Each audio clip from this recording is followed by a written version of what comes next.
L'Universel Moto, c'est aussi une grande gamme d'accessoires moto à découvrir dans nos 5 concessions à l'esprit familial et professionnel. Venez nous rendre visite à Aouan, Chennai, Herstal, Serein et Verviers. Motorenga. D'abord et avant tout, les meilleures conditions.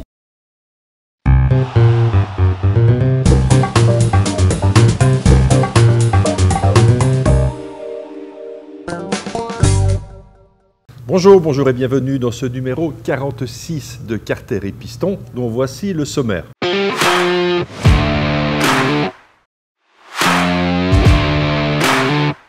Nous découvrirons la nouvelle Kawasaki Versys 650, la voyageuse de moyenne cylindrée qui a tout d'une grande.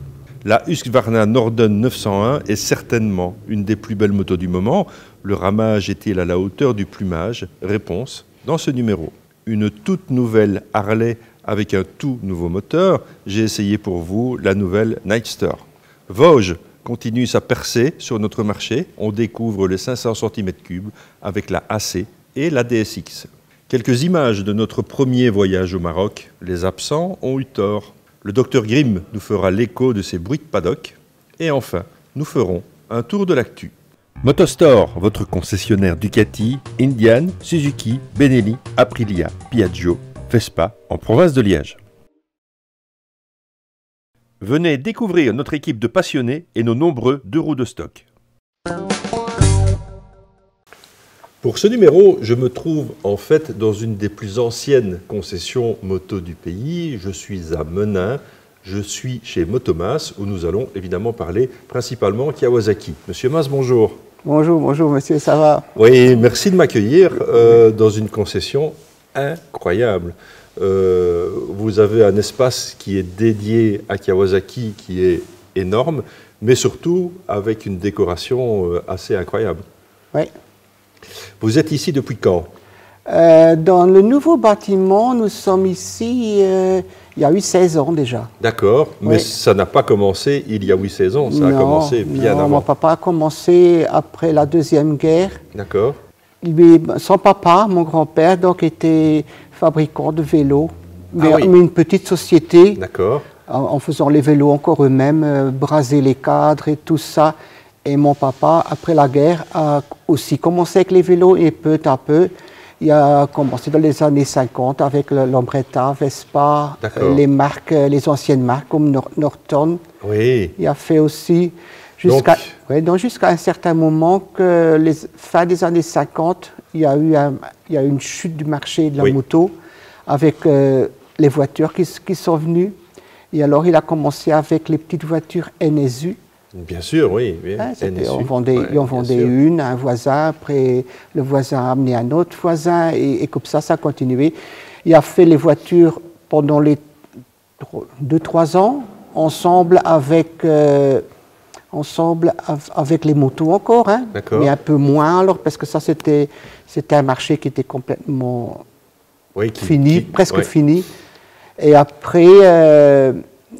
l'année 60, dans l'année 1960, Honda est venu en Belgique. Ils ont fait une grande fête à Lost, avec un grand dîner japonais et tout. Et on était invités.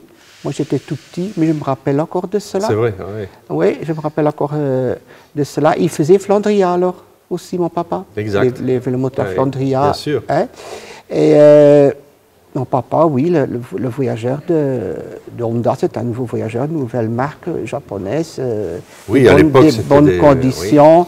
Oui, mon papa, il dit, bah oui, pourquoi je vais acheter un ou deux, on va essayer, on va une fois voir qu'est-ce que ça donne.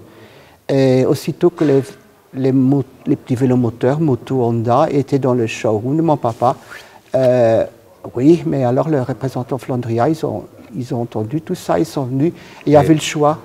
Il y avait le choix entre y arrêter Flandria ou y arrêter Honda.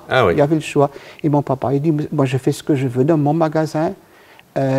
Si c'est comme ça, je mets ce soir, c'est encore des dépôts-ventes. Dans le temps, les Flandria, ils les mettaient en dépôt-vente.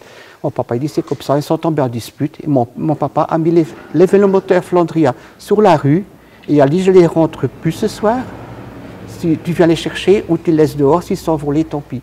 Et comme ça, on est commencé avec un ultimatum. Honda. Ouais. Et on a aussi commencé donc avec les premières Yamaha et puis Kawasaki. Donc vous êtes concessionnaire Kawasaki depuis plus de 50 ans. Plus de 50 ans. Oui, oui. Un des premiers ici en Belgique. Ça devait être l'année 70. Oui, l'année 70 par là. Oui. Donc au moment où est arrivé, les premières qu'on a vendues, c'était les 3 cylindres, oui, 250, la 400, la 500, la 750, et après a suivi la 900. La Z900, oui, alors, bien sûr, qui a révolutionné évidemment le monde de la moto. On en reparlera évidemment plus tard. C'est une histoire évidemment de famille autour du deux roues, le vélo, la moto, qui continue encore maintenant. Ouais. Alors, est-ce que cette histoire va encore continuer ? En principe, oui. J'espère quand même. Mon beau-fils est dans le commerce, donc il travaille ici, et Thomas.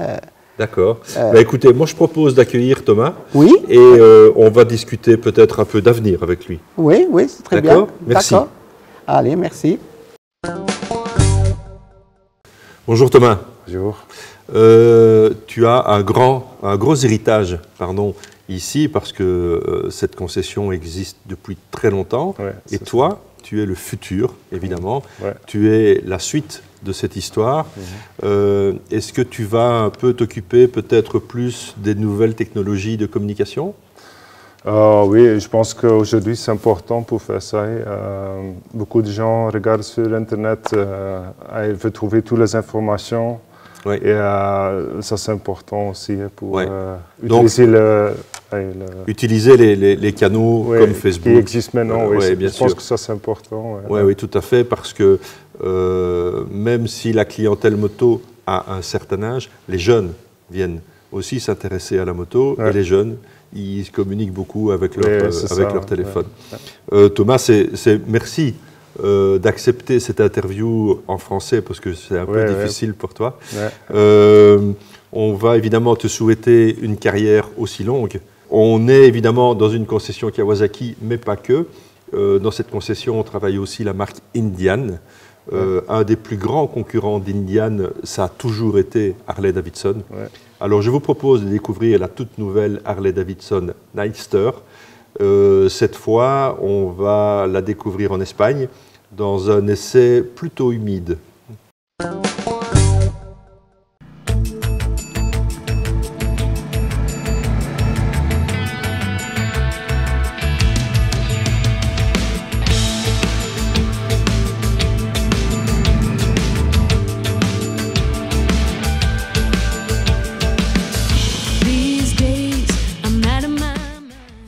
Ce n'est pas toujours sous le soleil qu'on roule en Espagne, la preuve en est, aujourd'hui on roule vraiment sous la pluie dans des conditions très compliquées, très particulières, parce qu'en fait les routes espagnoles, quand il pleut, ça glisse.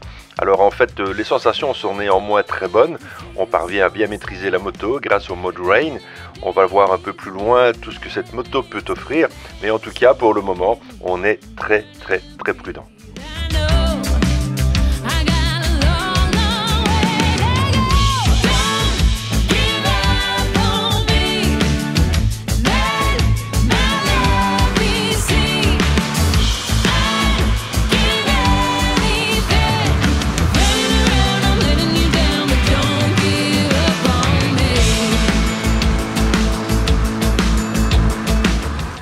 Rappelez-vous, l'année dernière, on a présenté chez Harley-Davidson le Sportster avec le 1250 cm3. En fait, le Sportster est une vieille tradition chez Harley-Davidson. Cette tradition avait évidemment un peu disparu avec Exit, les 883 et les 1200 qui sont passés à la trappe pour non-respect des normes Euro 5. Et nous voici avec cette Nightster. Alors, on est sur un tout nouveau moteur. On est sur un 975 cm3. On pouvait se douter qu'il allait se passer quelque chose autour de cette cylindrée, puisque, rappelez-vous, l'an dernier, pour ceux qui suivent la marque de près, une certaine Bronx avait été présentée avec un moteur de cette même cylindrée. On est sur une nouvelle vision du Sportster, même si c'est un Nightster, c'est une nouvelle appellation chez Harley-Davidson. On est sur un bicylindre, évidemment. On est avec 90 chevaux. On est sur quelque chose qui tire un peu sur le roadster en fait, puisque on est sur une position droite, guidon relativement large, pose-pieds qui ne sont pas trop en avant. Et en fait, cette moto est munie de 3 modes de conduite, un Rain, un Road et un Sport. Et il y a vraiment une grosse différence. Alors aujourd'hui, on a roulé, nous sommes en Espagne, on a roulé dans des conditions très difficiles. On est parti sous la pluie, on a roulé sous la pluie, on est revenu sous la pluie. Alors, ce n'est pas les conditions idéales pour tester une moto.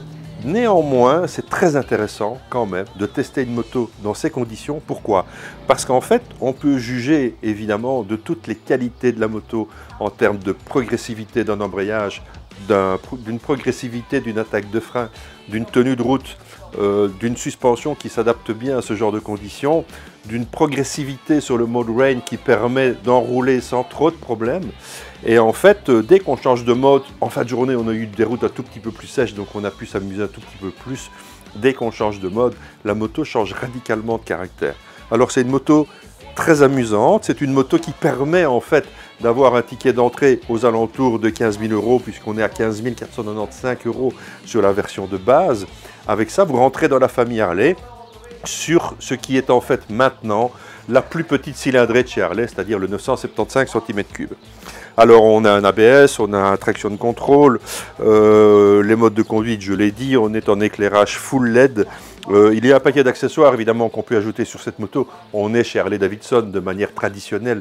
Les catalogues sont très fournis et permettent de moduler, d'arranger, de personnaliser la moto comme vous l'entendez. On est toujours dans l'esprit du Sportster.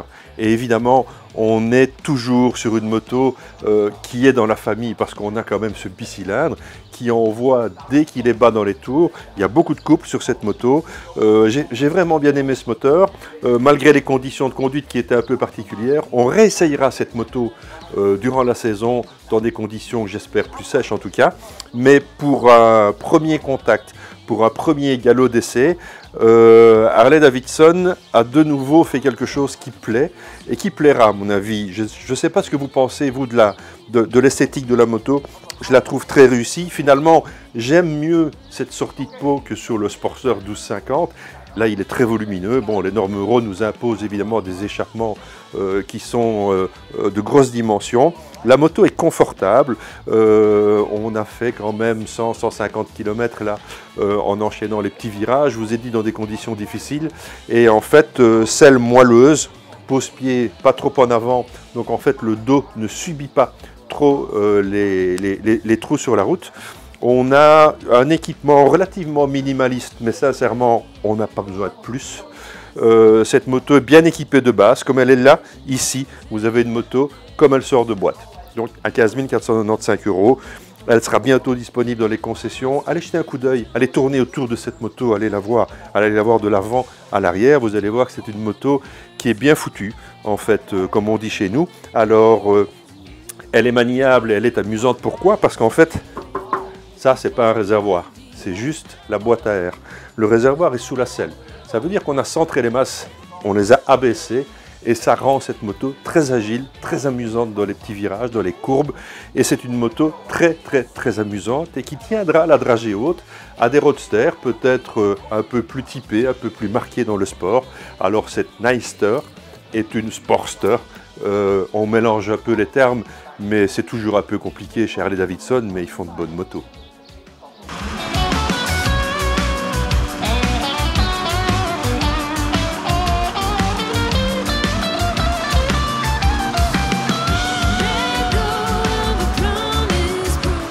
Bon, même si c'est un peu bizarre, on réessayera en Belgique et sous de meilleures conditions cette Nightster pour vous parler évidemment de son côté un peu plus sportif.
Voilà, nous allons continuer cette émission avec Axel Wiffels. Axel, bonjour. Bonjour Thierry.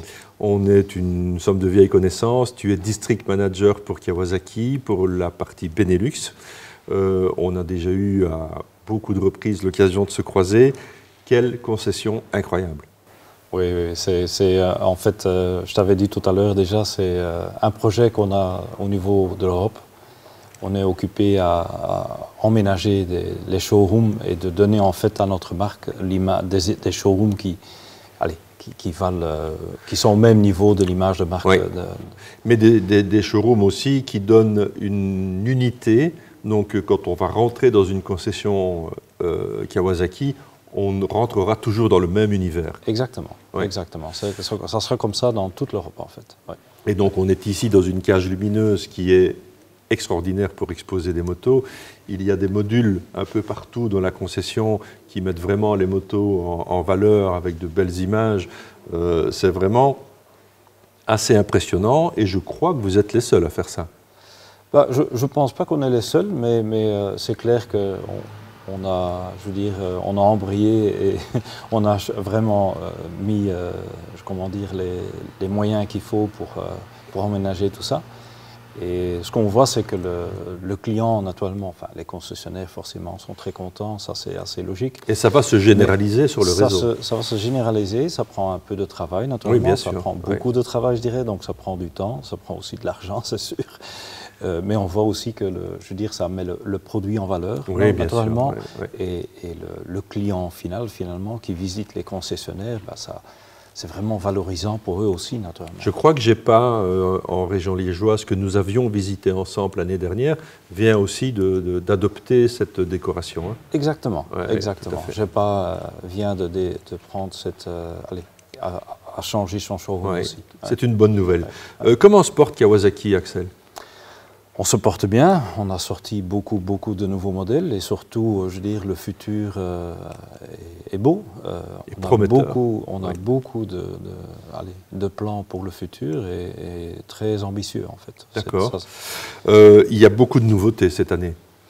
Oui, exactement. Entre les Z900, les SE, toutes les 50e anniversaires. On va y revenir un peu plus tard de ce fameux 50e anniversaire. Ce n'est pas le 50e anniversaire de la marque, mais d'un modèle bien précis, d'une ligne qui continue depuis plus de 50 ans. Cette Z, elle fait partie de l'histoire intégrante de Kawasaki, parce que quand on pense Z, c'est Kawasaki. Oui, tout à fait, tout à fait. Et tu as bien raison, ce n'est pas 50 années Kawasaki. En fait, cette année, il y en a peu qui le savent, c'est 125 années que Kawasaki existe. D'accord. Mais c'est le 50e anniversaire de la gamme Z. De la gamme Z. Il faut savoir que Kawasaki ne produit pas uniquement que des motos. Ils font des avions, je crois qu'ils font des moteurs de bateaux. Il y a une production incroyable chez Kawasaki. Oui, c'est énorme, c'est énorme. On a un pouvoir de développement qui est énorme. Oui. On fait des paquebots, on fait des... le tunnel sous la Manche, par exemple, c'est foré par une foreuse Kawasaki. Oui.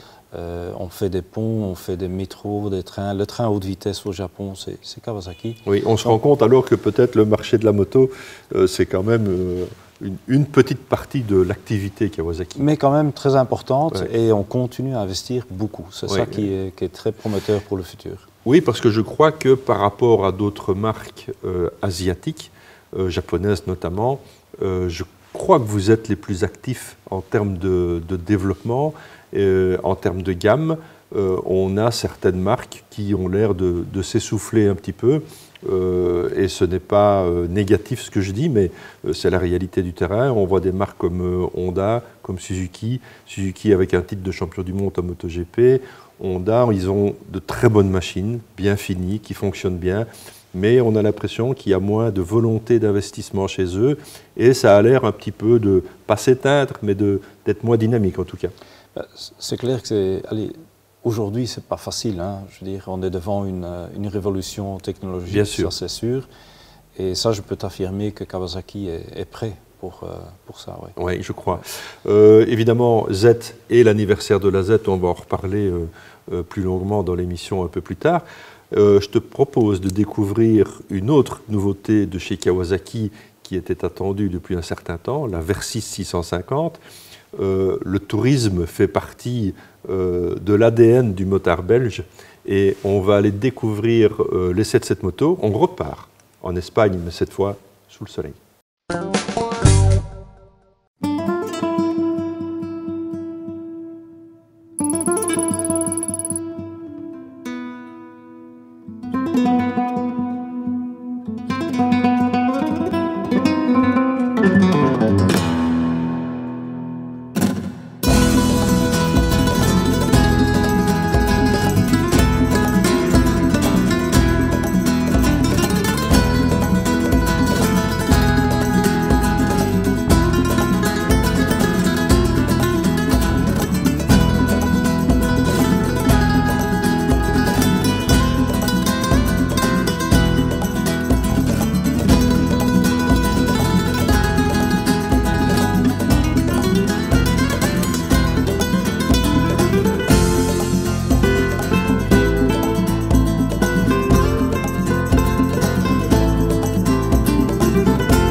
Bienvenido a España, bienvenue en Espagne, et c'est sous le soleil catalan que Kawasaki a décidé de nous présenter le millésime 2022 de sa réputée Versys 650. Alors, la Versys 650, c'est un modèle qui est au catalogue de Kawasaki depuis 2006 dans la gamme des trails routiers de moyenne cylindrée. C'est un modèle qu'on ne présente plus, c'est un modèle qu'on connaît déjà. Mais pourtant, pour 2022, il y a quelques nouvelles améliorations. On peut voir qu'il y a une toute nouvelle tête de fourche. Cette toute nouvelle tête de fourche est la même que sa grande sœur, la Versys 1000. Elle est dotée de feux à LED.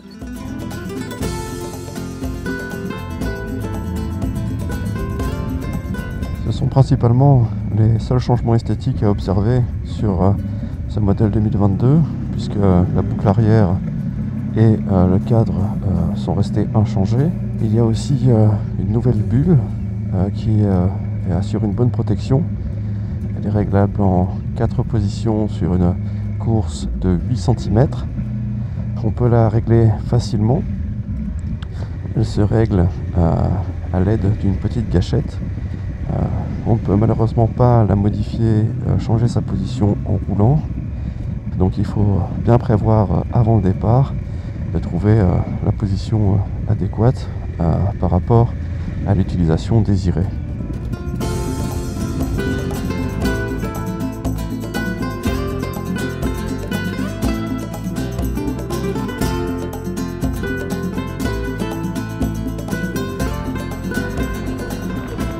Au niveau du poste de pilotage, il y a la présence d'un nouvel ordinateur de bord. L'ordinateur de bord dispose d'un écran TFT de 4,3 pouces. Toutes les informations sont très lisibles. Il y a vraiment une bonne luminosité. Point positif à relever. La luminosité s'adapte en fonction de la lumière ambiante. On peut vraiment lire les informations dans n'importe quelle condition.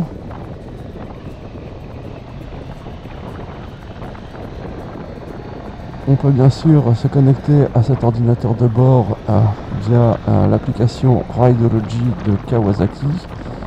On peut retrouver toutes les informations concernant la moto, mais aussi concernant par exemple sa trace GPS, entre autres. Pour ce qui est de la position de conduite, on est vraiment bien assis. La position est vraiment très droite. Le guidon est assez large. On est vraiment relax. On est assez proche du réservoir. Mais il n'est pas encombrant. Malgré ses 21 litres, ça assure une bonne autonomie. On peut vraiment rentrer les genoux dans le réservoir pour se sentir vraiment sécurisé. C'est vraiment une position très sécurisante.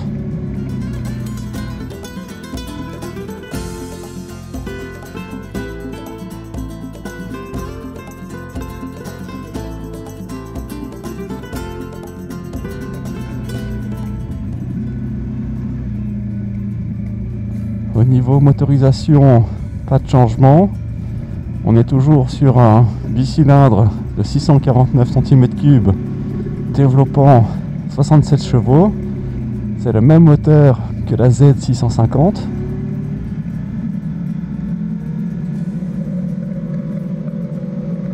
Le moteur est compact, le moteur est vraiment très fun, très souple aussi.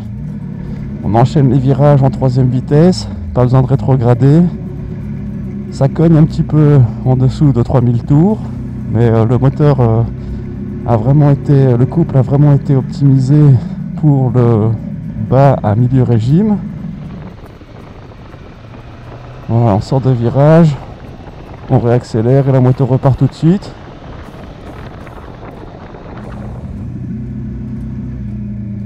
On peut avoir une conduite assez sportive grâce à la position de conduite, grâce à beaucoup de maniabilité et surtout une très bonne réactivité grâce aux jantes de 17 pouces. La suspension est assez molle, mais on a quand même un très bon retour d'information sur l'état de la route et sur la réactivité de la moto.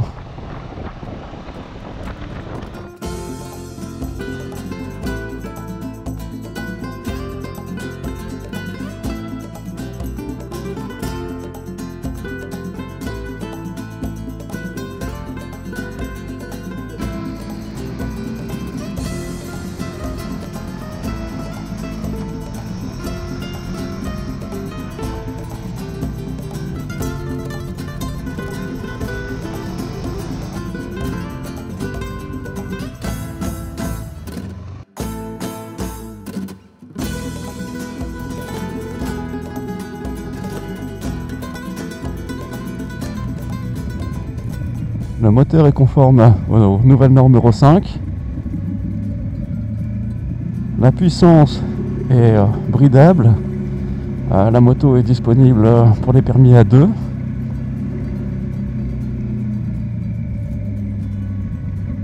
Depuis cette année aussi, il y a un ajout du KTRC. Le KTRC, c'est le Kawasaki Traction Control. Il est disponible en 2 modes et il est aussi possible de le désactiver. C'est un des meilleurs traction control du marché actuel. Il fait très bien son travail et vraiment on sent en sécurité.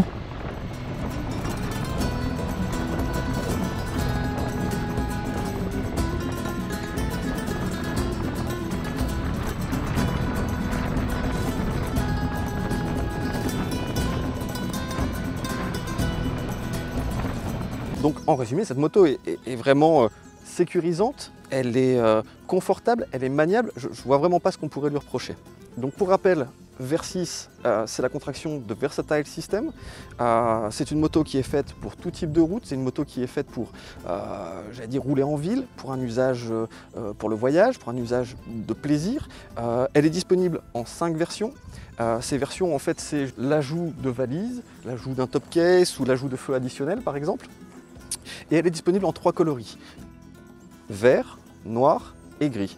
Tout ça pour un budget qui démarre aux alentours de 8 500 €. Donc franchement, c'est vraiment top. C'est vraiment une moto à tout faire, c'est une moto polyvalente qui a su garder son caractère sportif. Et donc franchement, je ne peux que vous conseiller d'aller chez votre concessionnaire Kawasaki et de demander un essai et de vous en rendre compte par vous-même.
la légendaire Z900. Elle fête ses 50 ans. Cette machine a bouleversé le monde de la moto, a bouleversé le monde des motards. Après une première révolution qui avait eu lieu quelques années avant avec la CB750 de chez Honda, la Z900 était la réponse du berger à la bergère. Elle a mis tout le monde d'accord.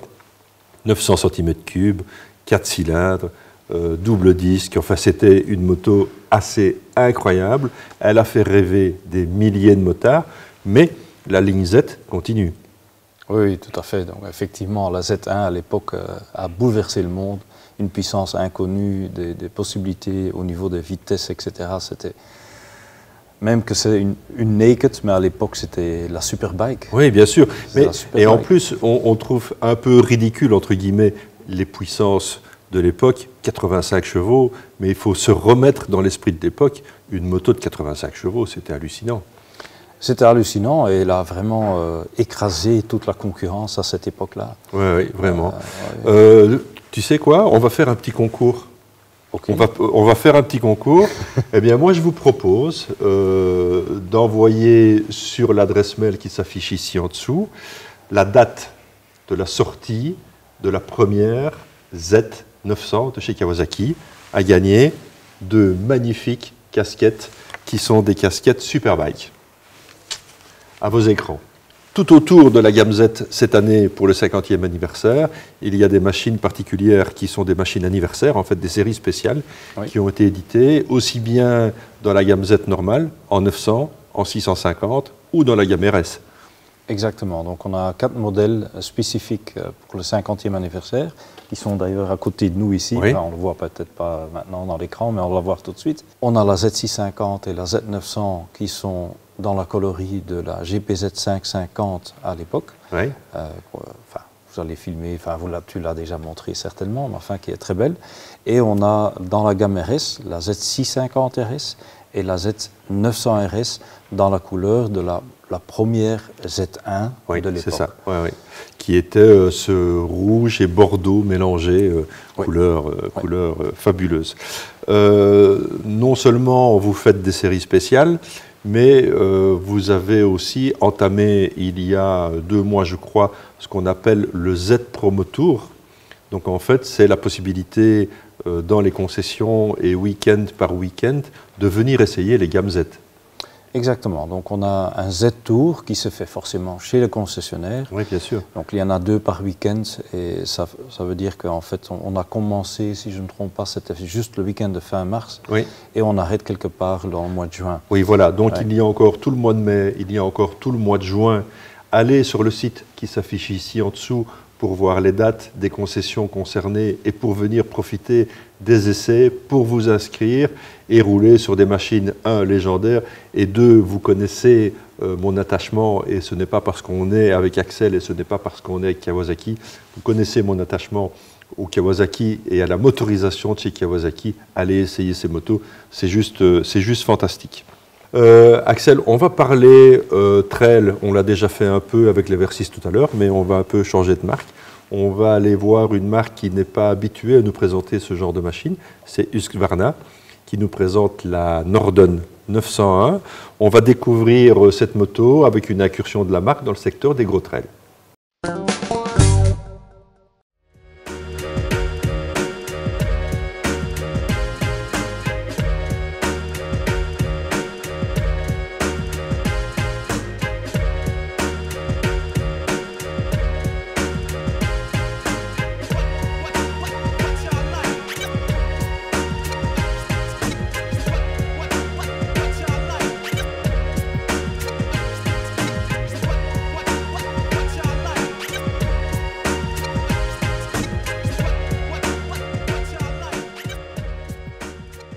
Avouez comme moi que cette moto est juste sublime.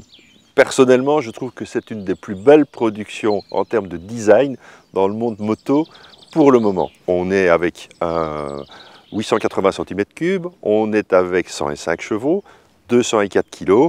On est ici avec des suspensions Wide Power à l'avant et à l'arrière qui sont full réglables. Cette moto est très très bien équipée, écran TFT, connectivité totale. On a plusieurs modes de conduite, on a un mode rain, un mode street, un mode off-road, et le tout est paramétrable jusqu'à un mode Explorer où là, vous allez pouvoir régler la moto exactement comme vous voulez la voir.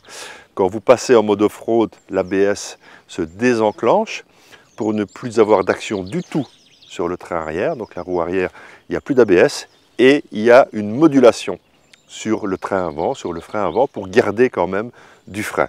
Alors en parlant des freins, il faut savoir qu'on est sur un équipement Jijuan, peut-être pas encore un équipementier très connu. On est issu du MotoGP, on est ici sur des étriers radio et qui sont très performants. Alors la position de conduite est pour moi vraiment parfaite, avec un grand guidon qui donne une bonne préhension, une assise de selle très confortable, un très bel angle aussi au niveau des jambes. La selle sera aussi confortable pour le pilote que pour le passager. Le passager, lui, a de très belles poignées de maintien ici à l'arrière. Cette moto est faite pour bouffer du kilomètre, mais elle va tirer quand même son épingle du jeu en ville. Même si on trouve qu'il y a très bas régime, le bicylindre cogne un petit peu. Il faut être sur le bon rapport, sinon ça cogne un peu en bas. Effectivement, la moto est équipée d'un shifter up and down. Alors, contrairement aux autres marques, en fait, ce shifter fonctionne mieux quand on est sur un régime doux et moyen. Quand on est sur un régime un peu plus élevé, il faut le faire de manière décidée, votre changement de rapport, et ça ne pose évidemment pas de problème. En termes de protection, j'aurais aimé pour moi avoir une protection légèrement plus grande, mais bon, c'est peut-être aussi dû à ma taille. Ceci dit, la moto se comporte sur les petites routes et en off-road vraiment de manière exemplaire. Les suspensions filtrent absolument toutes les inégalités que vous rencontrez sur la route et vous donnent un très très bon retour d'informations sur la route, notamment du train avant. Alors donc voilà, moi cette Norden, c'est un petit coup de cœur quand même. Vous allez me dire, il a tout le temps des coups de cœur. Oui, c'est comme ça. Mais c'est d'abord un coup de cœur esthétique, parce que je trouve cette moto extrêmement bien foutue, extrêmement belle. Tout est à sa place, il n'y a rien qui traîne. On pourrait peut-être se dire, tiens, c'est bizarre, le sélecteur est très court et donc demande d'avoir un pied bien rentré le long du moteur pour passer les rapports. Et je dois avouer que sur les 2 ou 3 premiers changements de rapport, quand j'ai pris la moto, je suis passé à côté du sélecteur. Donc voilà, bon, ceci est une habitude. Quand ce sera votre moto, après une centaine de kilomètres, vous n'y penserez évidemment même plus. Cette moto est agile, pourquoi? Parce que comme sa sœur KTM, en fait, le réservoir d'essence n'est pas ici, le réservoir d'essence est là. Ce qui fait qu'on a un centre de gravité de cette moto qui est très bas, et ce qui lui donne évidemment beaucoup d'agilité, que ce soit sur les petites routes pour s'amuser ou que ce soit évidemment sur les chemins. Donc essai plus que concluant, on est à 14 400, 14 500 euros. C'est un prix, d'accord, c'est le prix d'une 900, d'une 1000 cm3 qui atteint ce niveau 1 de performance, 2 de finition et 3 d'esthétisme. On sait que les Nordiques sont très attachés à l'image et au design, et une fois de plus ils nous le prouvent. Allez découvrir cette moto. Si vous avez la possibilité de l'essayer, allez le faire. À mon avis, vous serez relativement conquis par ses performances, son confort et sa ligne. Allez, à bientôt.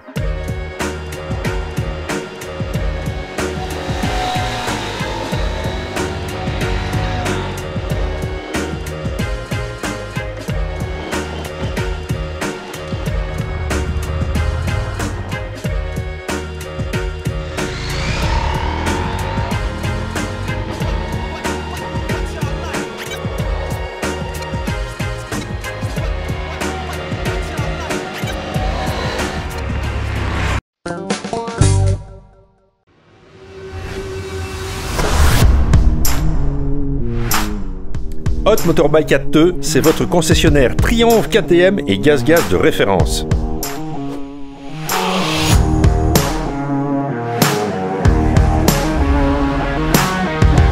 Dans un tout nouveau showroom, venez découvrir les gammes complètes dans ces 3 marques. Vous serez accueillis par des spécialistes qui seront vous guider dans le choix de vos motos et de leurs accessoires. Chez Hot Motorbike, toutes les machines sont à l'essai sur rendez-vous.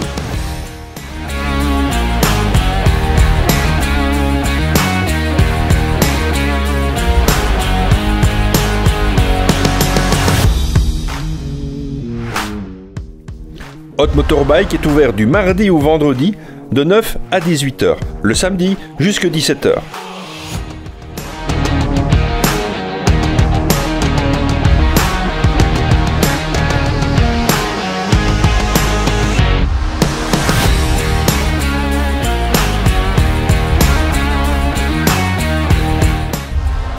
Dans l'atelier, 4 mécaniciens de haut niveau sont là pour préparer et prendre soin de vos motos. Chez Hot Motorbike, vous n'aurez affaire qu'à des professionnels, mais surtout à des passionnés.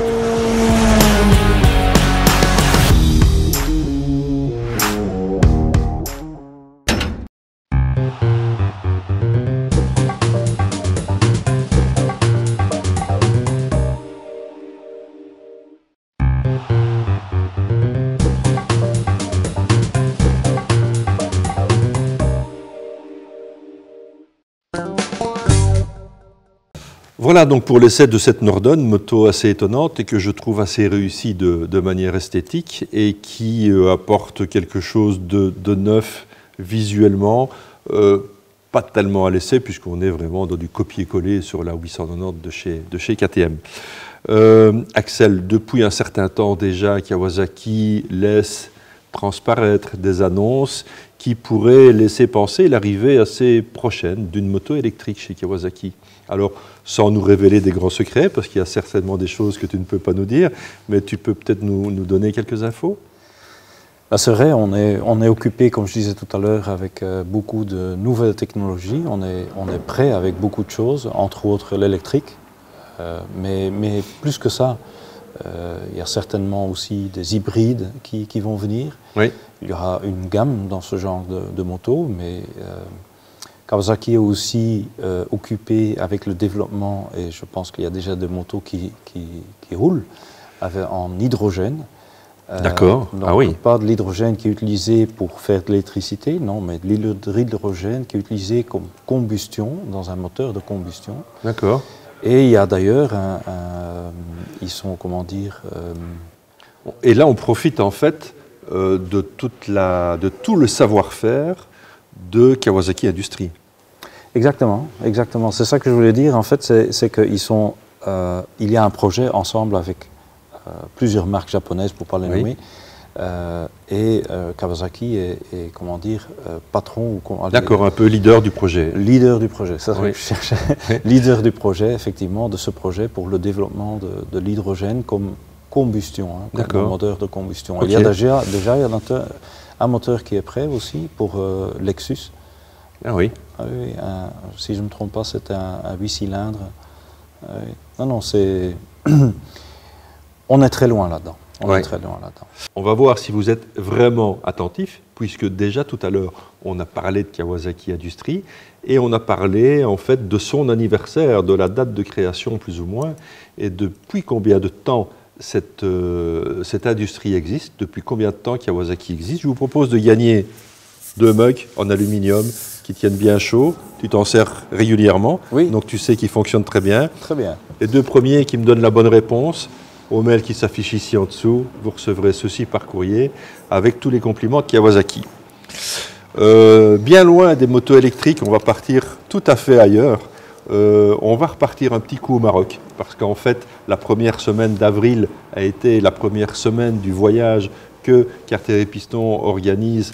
Et vous avez vu dans les dernières émissions qu'en fait, c'est un grand succès, puisque l'année 2022 a été complètement remplie en moins d'un mois. On va faire un petit retour en arrière. On va partir avec ceux qui nous ont accompagnés pour cette première semaine.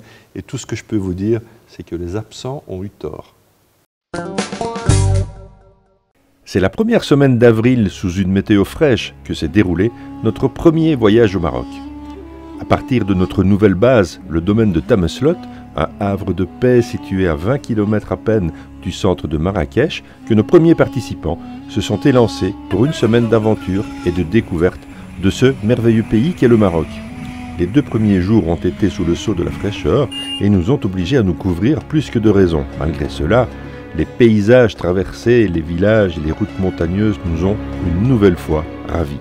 Les hébergements choisis en passant de riad en hôtel ou en chambre berbère dans le désert ont participé à cette belle alternance entre vacances et aventures. Un premier groupe qui ne se connaissait pas et qui ont été des compagnons de route extraordinaires. Finalement, le mieux est de le laisser s'exprimer. Splendide. Fantastique. Plaisir, fabuleux, bonheur, paysage magnifique, Amitié, ambiance, Dépaysement. rencontre.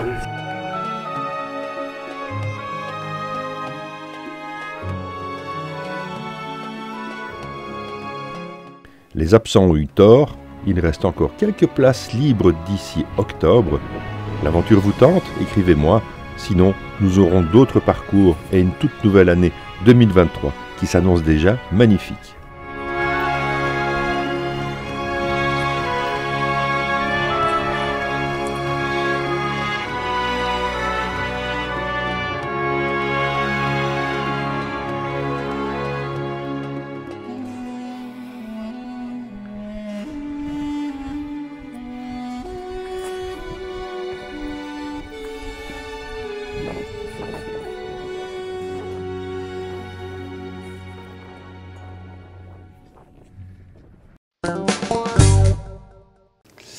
Et voilà donc pour l'épisode du Maroc. Axel, on s'aperçoit dans les statistiques, on s'aperçoit aussi dans les showrooms que la moyenne cylindrée et les motos de moyenne cylindrée prennent de plus en plus d'importance. On l'a vu avec l'essai de la Versys 650 en début d'émission. Les Z ne sont pas en reste puisque aussi bien les Z que les ZRS ont une 650 et qui fonctionne très très bien. Pour l'avoir essayé, je peux dire que c'est vraiment une bonne moto. Oui, tout à fait. Là. Donc, les moteurs de moyenne cylindrée sont naturellement importants dans la gamme. Non seulement c'est un prix très abordable, il y a aussi une consommation qui est assez importante aujourd'hui, naturellement, consommation très faible. Et ils sont très maniables, très faciles à conduire, donc c'est quelque chose qui reste. Et c'est quand même encore toujours de 6,50, de près de 70 euros. Oui, voilà. Il y a moyen de s'amuser. Hein. Oui, voilà. Ah, oui. Ça reste sportif d'un côté et on n'est pas toujours tenté d'être dans des vitesses un peu excessives parce qu'il faut bien avouer que la circulation maintenant et les conditions de circulation, les conditions de répression font que les moyennes cylindrées ont, à mon avis, pas mal d'avenir devant elles. Oui, tout à fait, tout à fait. Ouais. Là, et justement, là-dedans, on investit aussi beaucoup. Oui. On va parler d'une marque chinoise, Vosges, qui n'est pas très connue, qui tente de s'implanter tout doucement sur le marché. J'ai testé les modèles 500 bicylindres, 500 AC et DSX. Que vaut cette marque? Bien, en fait, c'est assez surprenant parce que ça fonctionne pas mal. Maintenant, évidemment, la grande question, comment ces machines vont-elles vieillir? Quels sont leurs niveaux de fiabilité? Ça, c'est peut-être le temps qui nous le dira. On découvre les Vosges. À la suite de cet essai, nous ferons le tour de l'actu.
Vosges, cette nouvelle marque qui tente de s'implanter peu à peu sur le marché européen, cette marque chinoise, se donne toutes les armes pour y arriver. Je suis ici en présence de deux modèles, la bicylindre 500 AC et la 500 DSX Trail également, un bicylindre.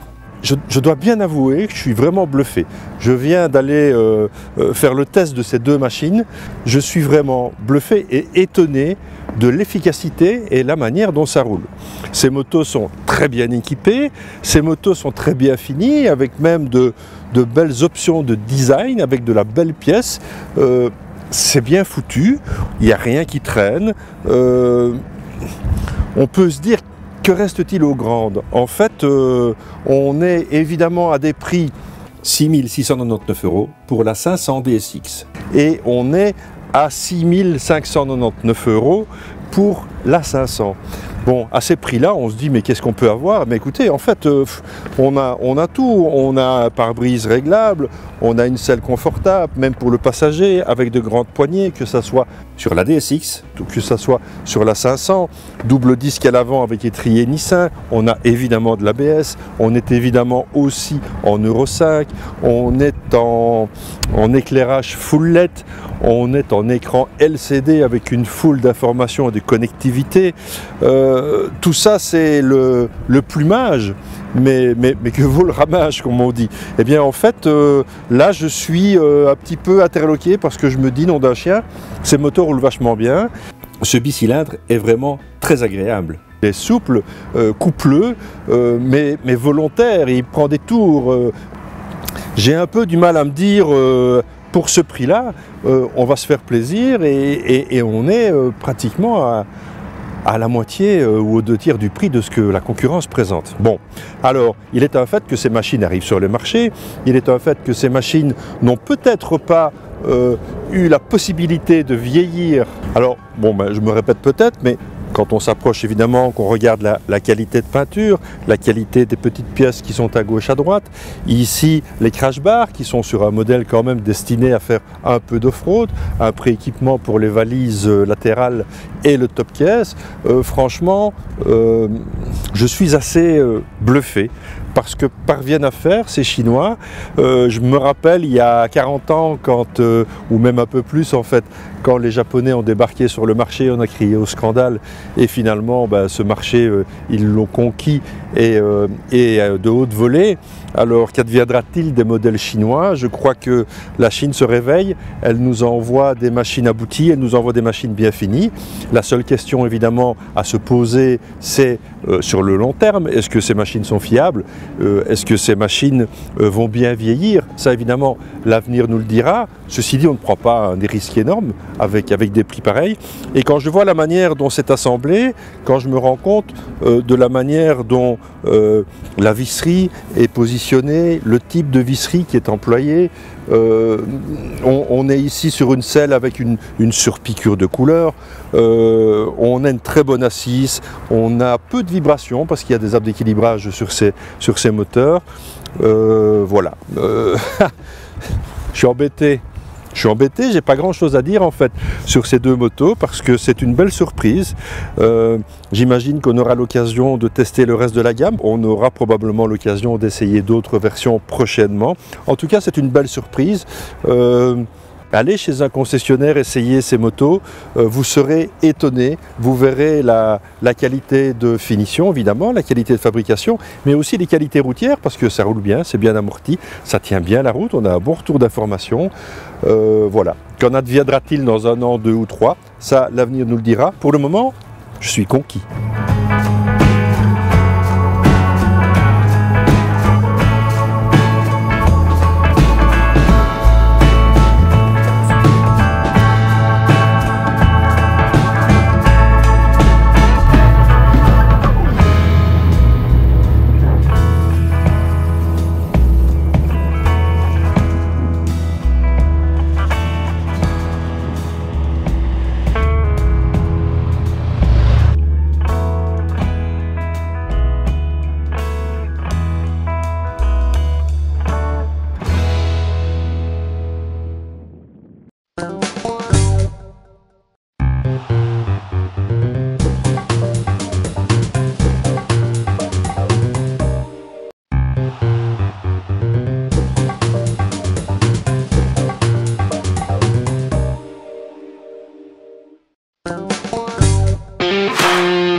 De nouvelles BMW GS à l'horizon 2023. En effet, BMW lance une nouvelle génération de GS, comme la R1300 GS, la R1400 GS et la M1300 GS.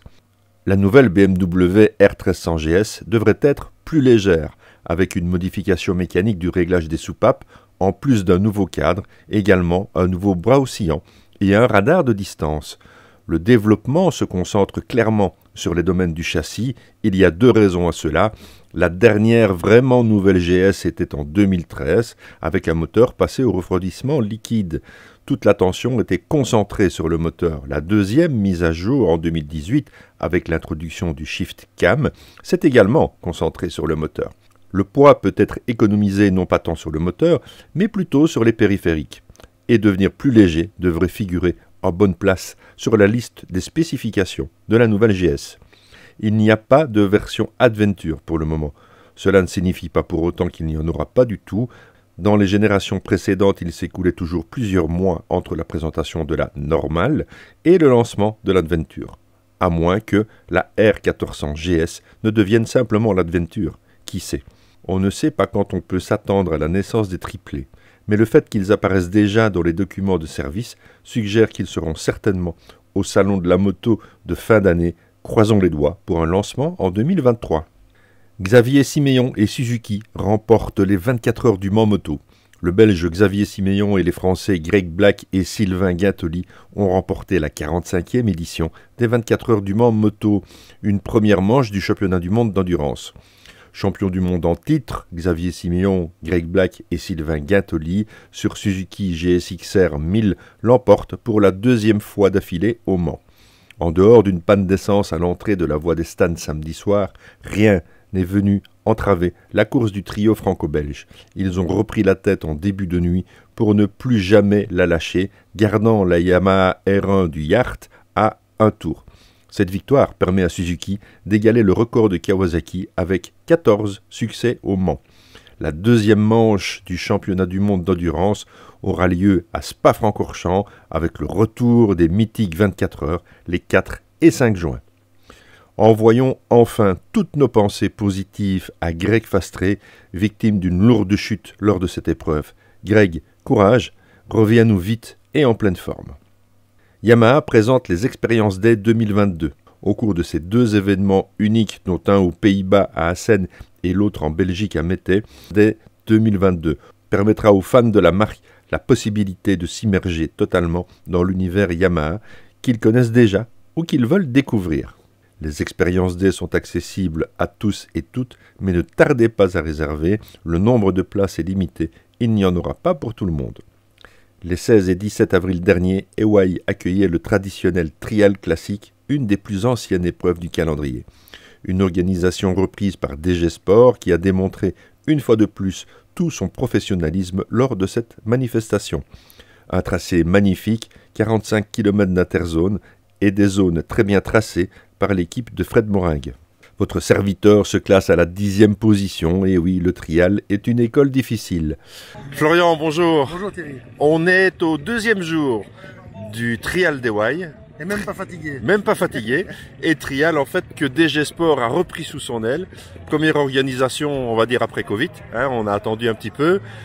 Jusqu'à présent, je n'ai entendu que des éloges sur l'organisation, le tracé, le parcours. C'est une vraie réussite.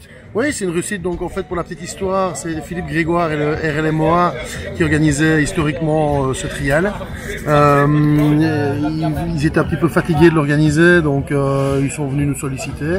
C'est vrai que nous, dans la multitude d'événements qu'on organise, un de plus, un de moins, c'est finalement que prendre des inscriptions et d'utiliser un week-end de plus notre matériel.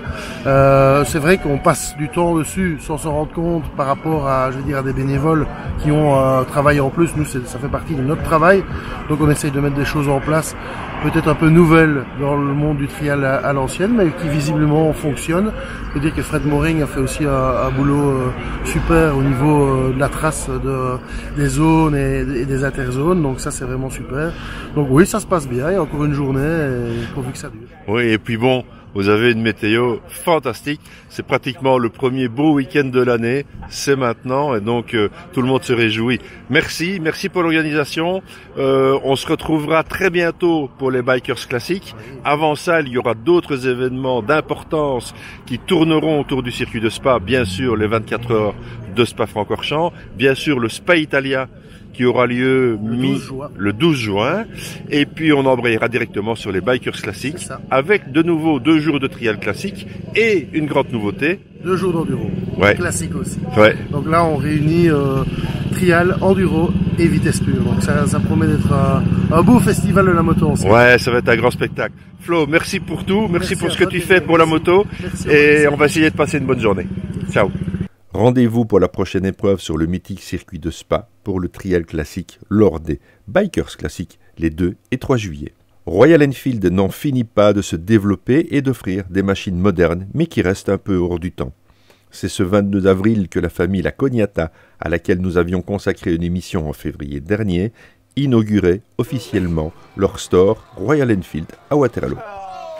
Un store unique en Europe où la marque est mise à l'honneur dans un écrin qui aura demandé beaucoup de travail pour arriver à ce résultat.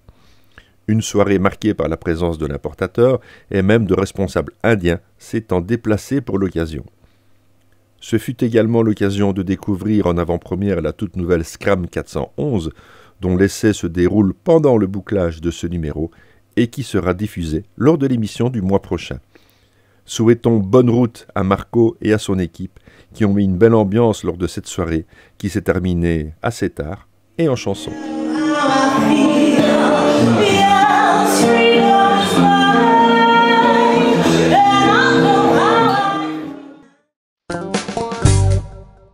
Axel, il y a un secteur qui a toujours fait rêver les motards, qui est de plus en plus compliqué, c'est le supersport et l'hypersport. Vous avez des motos assez incroyables chez Kawasaki. Comment se porte ce marché?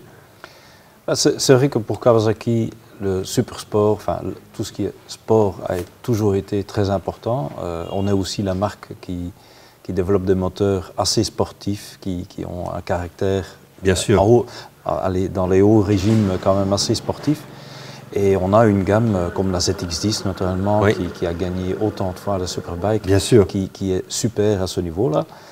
C'est sûr, mais enfin c'est clair que c'est aussi, ce n'est plus la moto qui se vend comme il y a 20 ans. C'est devenu un beaucoup plus petit marché. Mais néanmoins, on investit là-dedans et on sort bientôt une super sport en petite cylindrée. Ah, ça c'est une bonne nouvelle, ça. C'est une bonne nouvelle parce que là, on va retrouver un peu du pilotage un peu plus fin parce qu'il faut être un peu plus dans les tours, plus à l'écoute de son moteur parce qu'une ZX10 R ou RR sont des motos, il faut bien avouer, qui sont faites pour le circuit. Oui, tout à fait. Tout à fait. Et cette moto qu'on sort, c'est quelque chose qui est très abordable au niveau prix d'achat, mais aussi, je veux dire, sur la route, on ne va pas se faire peur. On peut vraiment, comme tu dis, s'amuser tout en restant dans des vitesses et une conduite acceptable. Alors, dans cette concession, il y a un ovni. Il y a une H2R. Alors ça, c'est quand même quelque chose d'assez incroyable. Au niveau technologique, parce que c'est une moto complètement dingue. Son habillage déjà est assez impressionnant. C'est du carbone partout. Cette moto est compressée. Et il faut savoir que c'est une production 100% Kawasaki. Tout à fait. Donc c'est vraiment le savoir-faire de Kawasaki que les Japonais ont voulu montrer. C'est en soi pas... On en vend certainement, hein, c'est sûr, mais je veux dire, c'est pas sur chaque moto qu'on vend, on perd de l'argent, ça coûte autant pour les fabriquer, c'est fabriqué à la main. Mais c'est 100% effectivement Kawasaki, et tu le dis très bien, parce qu'il n'y a presque aucune marque de voiture non plus qui fait des compresseurs eux-mêmes. Mais nous, le compresseur qui est dedans, c'est Kawasaki, c'est fait par Kawasaki. Parce que ça, c'est une pièce qui tourne à des régimes complètement dingues. On est à 100 000 tours minute, hein. Ça tourne très très vite, ça. Donc c'est de la très très haute précision en termes de mécanique. La moto qui est là, évidemment, elle fait rêver l'imaginaire. On sait que cette moto a déjà dépassé les 400 km/h. Il y a une inconnue là-dessus. On va faire un petit concours. Cette moto est hallucinante à tous les niveaux. Eh bien, ce concours, vous allez pouvoir gagner ce magnifique sac à dos étanche, sportif, aux couleurs de la marque, qui ira très très bien si vous vous déplacez sur une H2R par exemple, mais aussi sur toutes les autres. Vous allez me donner la puissance en chevaux de cette H2R. Réponse ici en dessous. Le premier qui a la bonne réponse remportera ce sac à dos. On va continuer dans le sport avec notre Dr Grimm qui va nous parler de ces bruits de paddock.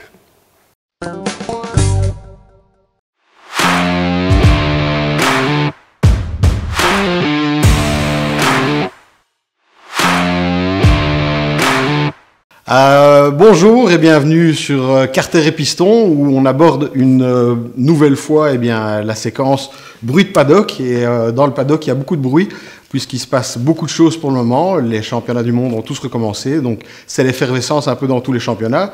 Je vais dire ce qu'il y a de plus frais ce week-end, c'est évidemment les 24 heures du Mans. Le fait marquant, c'est évidemment le Cerf qui gagne pour la deuxième fois consécutive, avec notamment Xavier Siméon au guidon et avec ses coéquipiers Greg Black et Sylvain Guintoli. Une course très disputée, une course qui valait vraiment le coup d'être vue. Le week-end passé, on a eu un week-end très chargé au niveau course, puisqu'on a eu non seulement le championnat du monde, donc les GP, mais on a aussi eu le retour du Superbike à Aragon.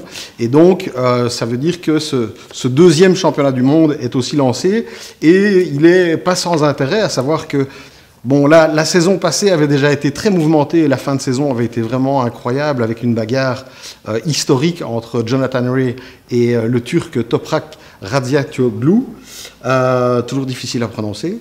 Et c'est le Turc qui a terminé champion du monde, donc il est toujours favori. Maintenant est venu se mettre dans la bagarre Alvaro Bautista, qui a lâché son guidon Honda et qui vient se battre et qui a remplacé Scott Redding au sein de l'écurie Ducati. Et donc ça a été grosse bagarre entre eux trois.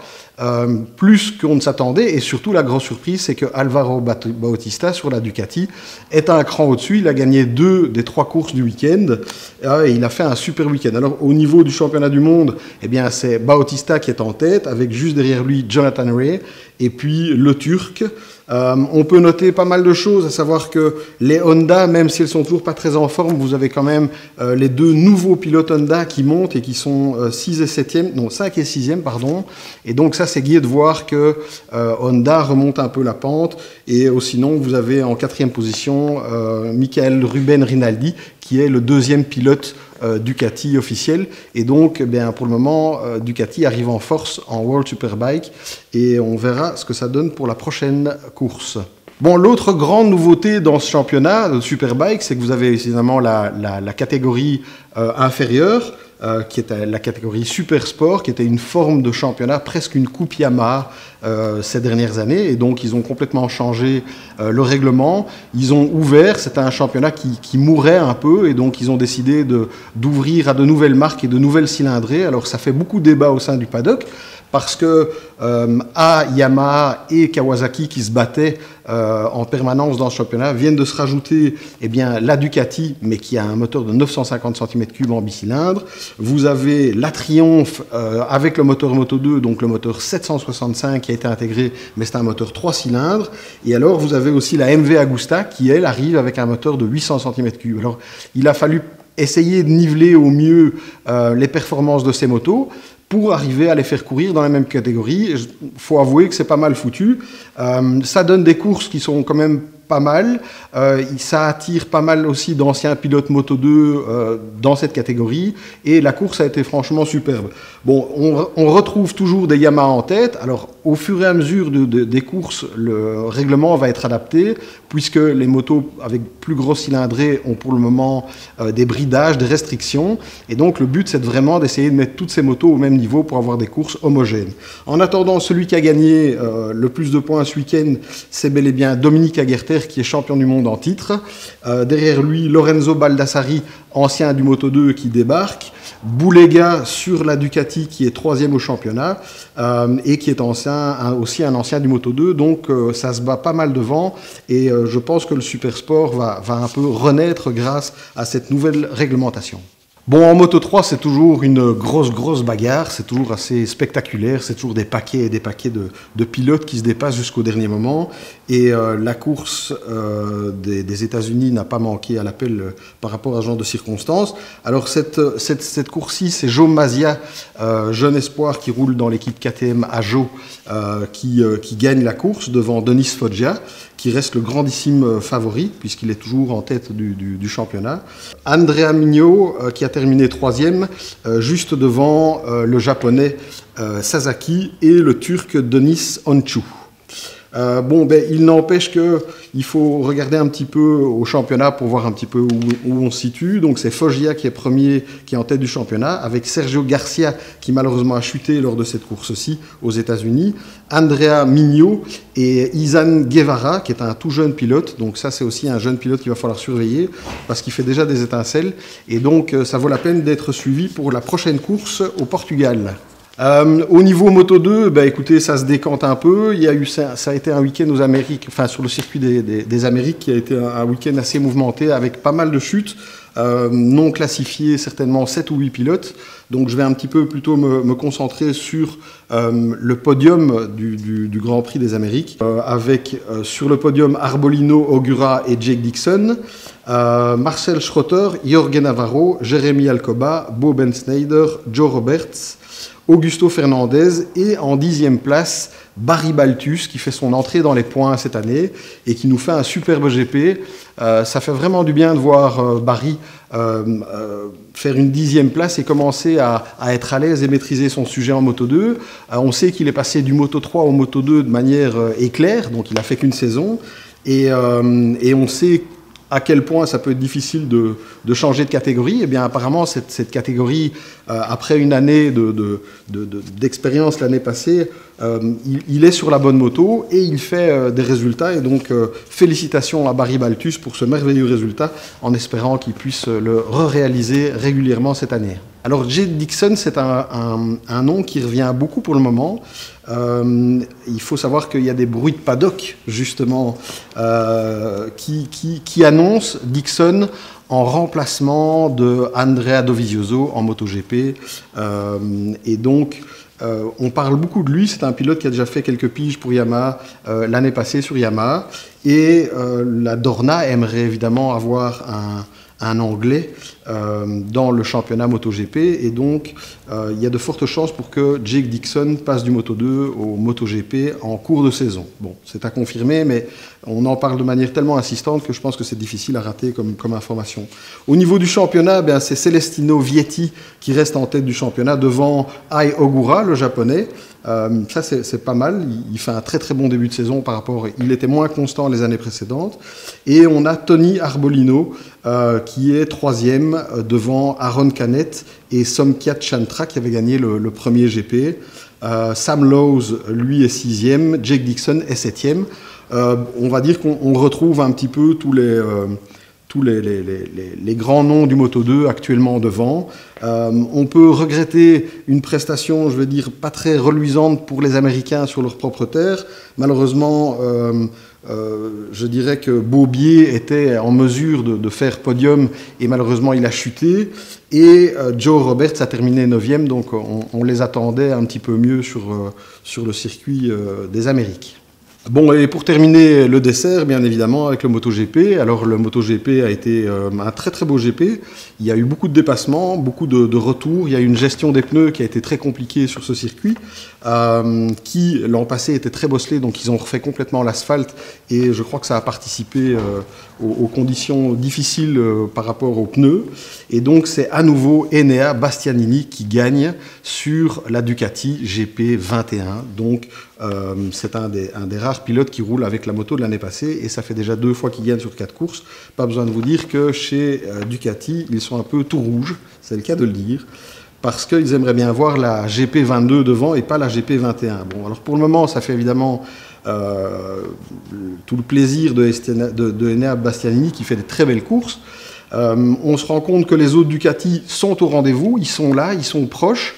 La GP22 a encore besoin de développement, ça c'est une évidence. Selon la majorité des pilotes, la GP22 est meilleure, mais nécessite encore ce fameux développement qui fait que la moto est encore quelques dixièmes moins rapide que la GP21 qui, elle, est figée. Donc ça veut dire que théoriquement, à un moment de la saison, eh bien, Bastianini devrait se retrouver avec une moto qui devrait être légèrement inférieure à la GP22 et ne devrait théoriquement pas devoir continuer à gagner. Enfin, je veux dire, ça c'est la théorie. À la limite, s'il continue à gagner, tant mieux pour lui. C'est que c'est un pilote d'exception et on lui cède tous. Alors, les Suzuki étaient au rendez-vous. Ils étaient bien au rendez-vous, à savoir que Rins a quand même fait son premier podium de la saison. Et donc, Alex Rins fait deuxième et Johan Mir fait quatrième. Jack Miller termine sur le podium. Donc, il y a quand même une Ducati rouge qui termine sur le podium. Et ça, c'est une chose. Alors, qu'est-ce qu'on peut, je vais dire, reconnaître comme fait marquant de ce Grand Prix? Tout le monde sait que normalement, le Grand Prix des Amériques, enfin le fameux COTA, ce circuit au Texas, est normalement le lieu où Marc Marquez excelle et gagne tout, puisque je pense qu'il a gagné 7 fois de suite. Bon, alors on savait tous qu'il partait pas vraiment en super forme et qu'il allait faire de son mieux. Bon, maintenant il a fait une erreur pendant le GP et il s'est retrouvé dernier. Donc, au final, il termine 6e et ça reste un exploit. Alors, à l'analyse de la feuille de temps, s'il était resté dans le paquet de tête, il avait le rythme pour gagner. Et donc, ça veut dire que Marc Marquez aurait pu gagner une 8e fois s'il n'avait pas fait une erreur, enfin, être mis dernier au départ. Alors, au niveau des autres grands noms, Bagnaia, lui, termine 5e. Donc, une fois de plus, on peut dire que les Ducati sont là, mais pas exactement là où on voudrait. Fabio Quartararo, lui, malheureusement, il souffre toujours sur sa Yamaha et c'est pas fini. D'ailleurs, quand on voit les autres pilotes Yamaha, on se dit que Yamaha a vraiment du boulot et tout le monde serre un peu les dents du côté de chez Yamaha. Et puis après, on retrouve Alex Espargaro et Maverick Vinales qui sont 10 et 11. Donc, Aprilia continue une bonne avancée, continue dans le bon sens. Au niveau du championnat du monde, c'est Enea Bastianini, bien sûr, qui termine en tête puisqu'il a gagné 2 courses. Rins passe 2e grâce à sa régularité. Alex Espargaro, lui, est 3e du championnat et on espère que ça va rester comme ça. Vous avez après Mir, Quartararo, Binder, Miller, Zarco, Oliveira et Martin pour fermer le top 10. On voit des améliorations partout. Moi, je suis assez étonné des résultats de Marini, par exemple. Déçu de Oliveira, qui peut exceller sur une course, gagner, passer devant et tout gagner. Et là, malheureusement, il a terminé 18e. Donc, c'est fort décevant. Donc, il y a vraiment un problème de régularité. Alors, est-ce que c'est la moto? Est-ce que c'est le pilote? On ne le saura jamais. Mais le reste du championnat reste que... Enfin, on aura encore beaucoup de surprises, d'autant plus que le MotoGP revient en Europe et sera au Portugal, à Portimao, à partir du week-end prochain. Et donc, la bagarre reprend en Europe. Et pour beaucoup de pilotes, ça change pas mal de choses, le fait d'être enfin en Europe et de retrouver un petit peu des circuits plus classiques et aussi d'être plus près de chez eux pour se reposer et faire le point entre chaque GP. Voilà, écoutez, ça a été un plaisir de vous commenter une fois de plus ces résultats. Je vous retrouve de toute façon, comme d'habitude, le mois prochain pour commenter les GP et le Superbike. Et d'ici là, gaffe sur la piste.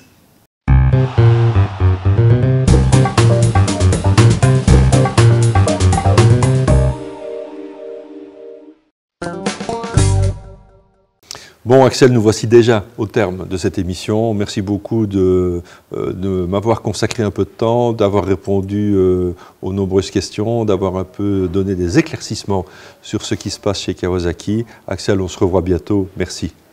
Merci beaucoup Thierry et j'étais ravi de te montrer le tout nouveau showroom et à bientôt. Ça valait la peine, effectivement, à très bientôt. Quant à moi, il vous reste évidemment à vous souhaiter de bien profiter de vos motos avec cette météo qui s'annonce quand même pas trop mal. Profitez de vos motos, profitez de vos amis, profitez de la vie et on se retrouve dans un mois et d'ici là, gaffe sur la route.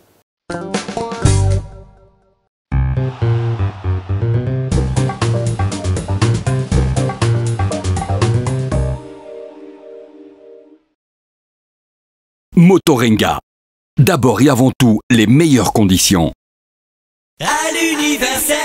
L'Universel, c'est un large choix de scooters, motos toutes cylindrées et d'accessoires dans la région liégeoise. L'Universel vous accueille dans ses 5 concessions à l'esprit familial et professionnel à Aouan, Chennai, Herstal, Serein et Verviers. Motostore, votre concessionnaire Ducati, Indian, Suzuki, Benelli, Aprilia, Piaggio, Vespa en province de Liège. Venez découvrir notre équipe de passionnés et nos nombreux 2 roues de stock.